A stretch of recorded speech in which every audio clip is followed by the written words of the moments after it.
Hello guys, ഈ ഒരു നോമ്പ് സമയത്ത് നമ്മൾ രാവിലെ തന്നെ എണീറ്റിട്ട് കുട്ടികൾക്ക് സ്കൂളിലേക്ക് കൊണ്ടുപോകാൻ ചോറും കറിയും ഉപ്പേരിയൊക്കെ ഉണ്ടാക്കിയെടുക്കൽ ഭയങ്കര ഒരു ടാസ്ക് പരിപാടിയല്ലേ.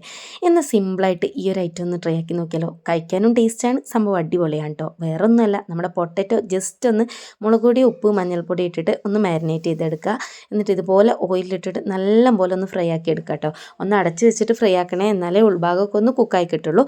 ഫ്രൈ ആയ ശേഷം അതൊരു പ്ലേറ്റിലേക്ക് മാറ്റി വെച്ച് കൊടുക്കുക. ഇനിയിപ്പോൾ സെയിം ഓയിൽ തന്നെ കുറച്ചൊരു വലിയ ജീരകം ഒന്ന് പൊട്ടിച്ചെടുക്കുക. പിന്നെ വെളുത്തുള്ളി കുറച്ച് തോനെ ഇട്ടോളൂ കേട്ടോ, കാരണം നമ്മൾ ഗ്യാസ് അല്ലേ പൊട്ടാറ്റോ. പിന്നെ സവാളയും കൂടി ചേർത്ത് കൊടുത്തിട്ട് നല്ലപോലെ അങ്ങ് വഴറ്റിയെടുക്കുക. ഇതൊന്ന് ജസ്റ്റ് ഒന്ന് വഴന്ന് വരുന്ന സമയത്ത് നമുക്ക് കുരുമുളക് പൊടി, ഗരം മസാല, അതുപോലെ ബിരിയാണി മസാല, നിങ്ങൾക്ക് വേറെ എന്തെങ്കിലും മസാലകളൊക്കെ ചേർക്കണമെങ്കിൽ അതൊക്കെ അങ്ങ് ആഡ് ചെയ്തോളൂ കേട്ടോ. പാകത്തിനുള്ള ഉപ്പും കൂടെ ചേർത്ത് കൊടുത്തിട്ട് നല്ലപോലെ മിക്സ് ചെയ്തതിന് ശേഷം നമ്മൾ ഫ്രൈ ആക്കി വെച്ച പൊട്ടറ്റോയും അതുപോലെ ആവശ്യത്തിലുള്ള റൈസും കൂടെ ചേർത്ത് കൊടുക്കുക.